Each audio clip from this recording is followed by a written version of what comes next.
صحیح بات ہے.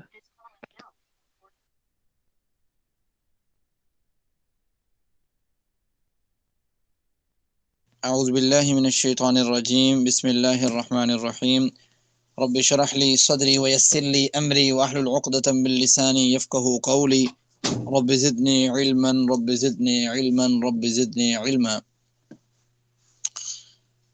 اللہ تعالیٰ کی توفیق سے آج ہمارا جو ہے وہ سورۃ النور کا آخری سبق ہے جو تھوڑا سا ہمارا رہتا ہے، اور ہم نے جو کل پڑھا ہے اس میں یہ بات اللہ تعالیٰ نے کی تھی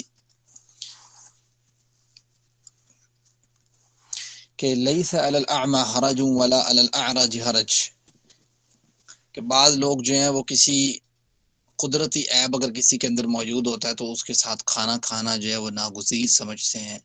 اللہ تعالیٰ نے اس چیز سے منع فرمایا. یہ چیز جو ہے کسی کے اندر عیب ہونا، کوئی آنکھ سے نہ دیکھ سکے، یا کان سے نہ سن سکے، یا ٹانگوں سے نہ چل سکے، یا ہاتھ اس کے نہ ہوں، یہ اللہ تعالیٰ کے ہاں کوئی عیب نہیں ہے. اللہ تعالیٰ کے ہاں عیب یہ ہے کہ کوئی شخص کتنا برا ہے اور کتنا اچھا ہے. برا ہے تو عیب ہے، اچھا ہے تو اچھائی ہے.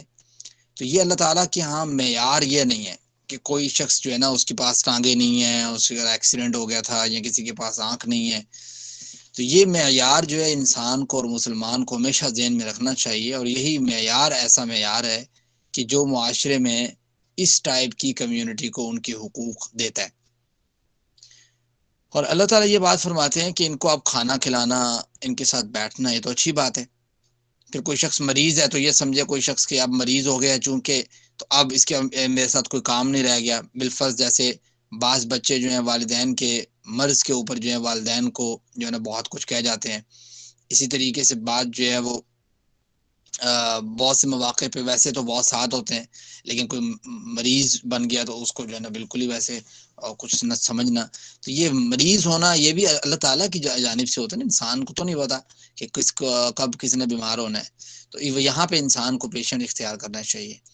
وَلَا عَلَىٰ أَنفُسِكُمْ، اللہ تعالیٰ فرماتے ہیں کہ یہ گھر ایسے گھر ہیں کہ جہاں سے تم کھانا کھا سکتے ہو. کہ بعض لوگ یہ سمجھتے تھے کہ کھانا جو ہے وہ اب کسی کے گھر سے کھانا، جیسے قرآن کریم میں ہے کہ لا تأکلوا أموالكم بينكم بالباطل، آپس میں ایک دوسرے کا مال باطل طریقے سے نہ کھاؤ.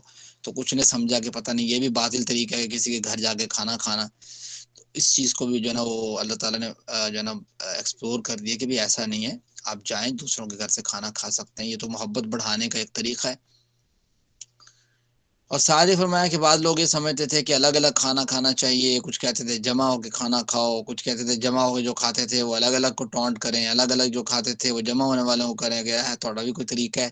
تو اس پہ اللہ تعالیٰ نے پھر جو ہے یہ آیت نازل کی کہ دیکھو اکٹھے کھاؤ یا الگ الگ کھاؤ، اللہ تعالیٰ نے اس پہ کوئی گناہ نہیں رکھا ہوا. پھر فرمایا کہ فَإِذَا دَخَلْتُمْ بُيُوتًا، جب تم کسی کے گھر میں داخل ہو تو فَسَلِّمُوا عَلَىٰ أَنفُسِكُمْ تَحِيَّةً مِّنْ عِندِ اللَّهِ مُبَارَكَةً طَيِّبَةً، جو اللہ تعالیٰ نے تمہیں دعا سکھلائی ہے ایک دوسرے کو دعا دیا کرو. وہ دعا ہے سلام کی صورت میں، ایون گھر میں کوئی نہ بھی ہو تب بھی سلام کیجیے گا. یہ اللہ کے رسول کا فرمان ہے. آج کا سبق ہم دیکھتے ہیں.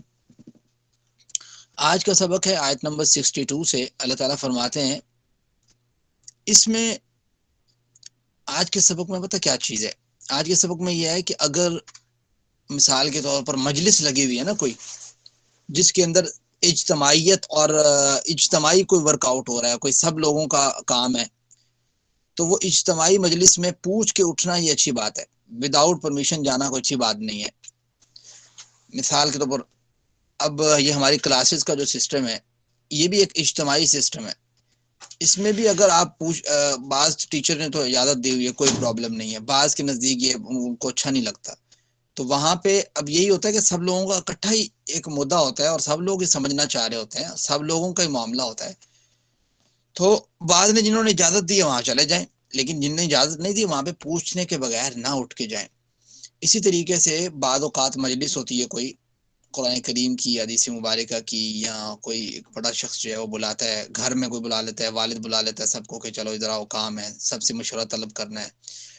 تو وہاں پہ بھی اسی طریقے سے ہونا چاہیے کہ کوشش کر کے، یہ ایک اخلاقی چیز ہے کہ آپ جو ہے مجلس سے برخاست جب کرتے ہیں یا آپ مجلس کے درمیان سے اٹھنا چاہتے ہیں جو اجتماعی مسئلہ تھا اس میں آپ تھوڑا سا ان سے پوچھ لیتے ہیں کہ میں یہ میرا کام پڑ گیا میں جا سکتا ہوں.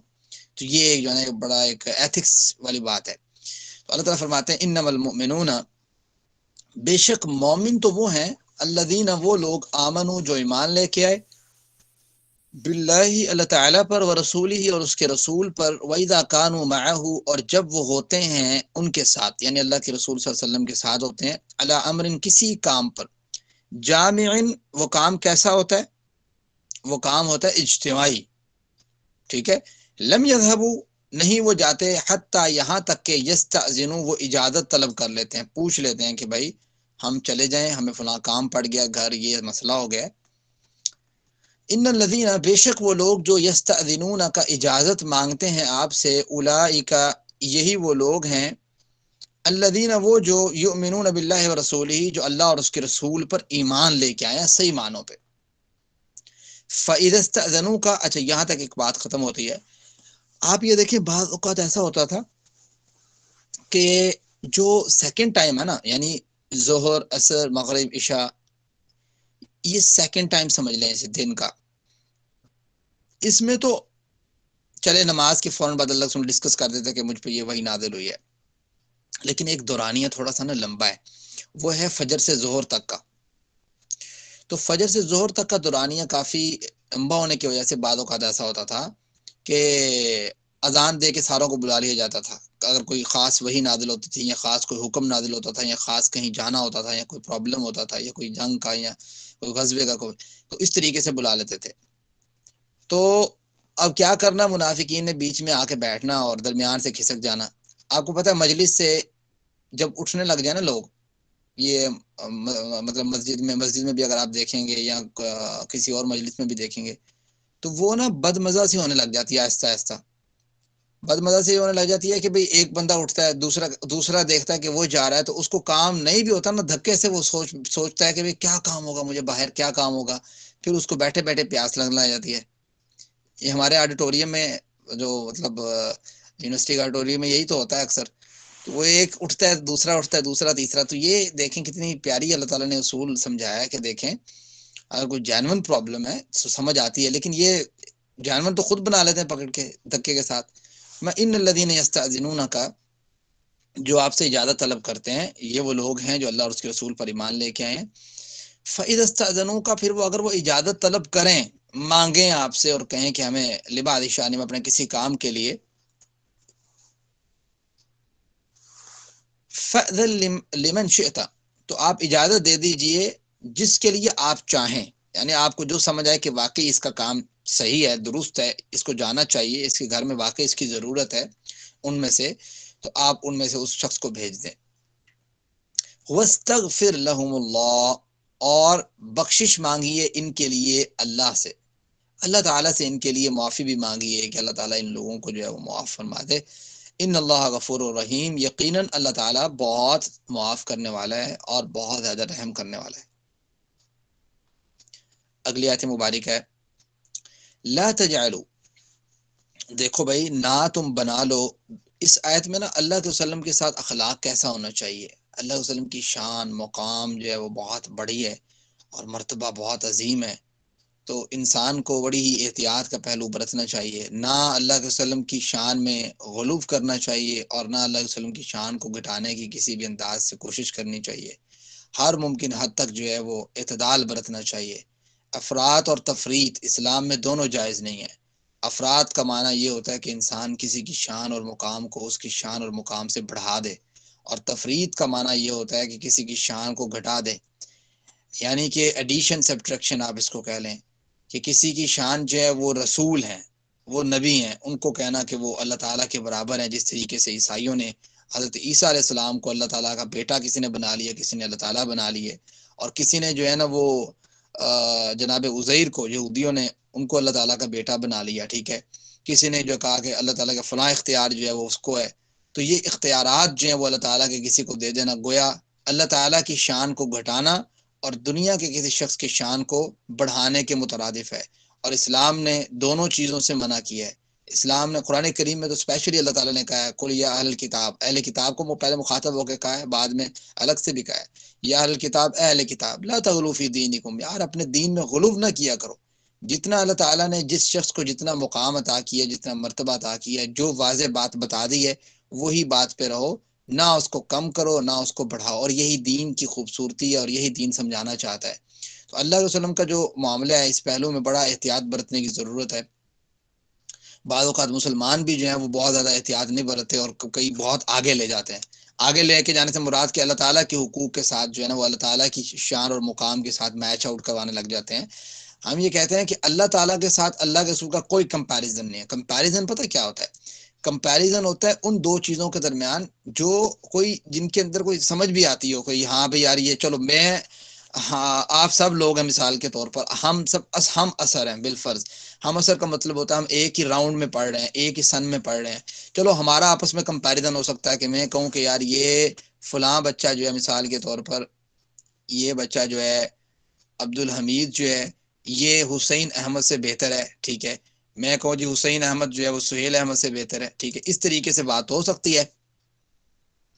لیکن یہ میں کہوں کہ یہ جو حسین احمد صاحب ہیں یا فلاں صاحب جو ہیں یہ جو ہے نا وہ فلاں صحابی سے بہتر ہیں یا فلاں تابعی سے بہتر ہیں، تو اس طرح تو بات نہیں ہو سکتی۔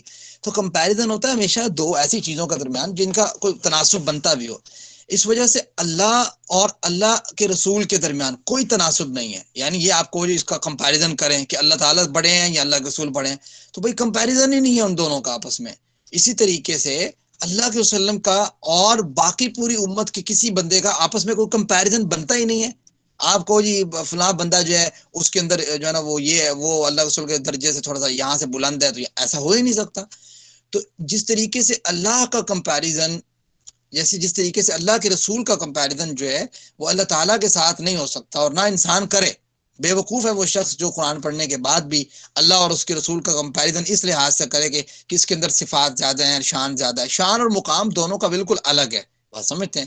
اللہ تعالیٰ کے مقام کے ساتھ کمپیریزن اللہ کے رسول کا نہیں ہو سکتا، اور کسی امتی کا، کسی صحابی کا، کسی نبی کا کسی صحابی کا کمپیریزن جو ہے وہ اللہ کے رسول کے ساتھ نہیں ہو سکتا۔ ہاں نبی کا کمپیریزن آپ کر سکتے ہو، آپ کہہ سکتے ہو ہاں ابھی باقی تمام انبیاء سے سب سے زیادہ اعلیٰ، سب سے زیادہ شان اور بلند والی مقام اور ہستی جو ہے وہ اللہ کے وسلم کی ہے، ٹھیک ہو گیا۔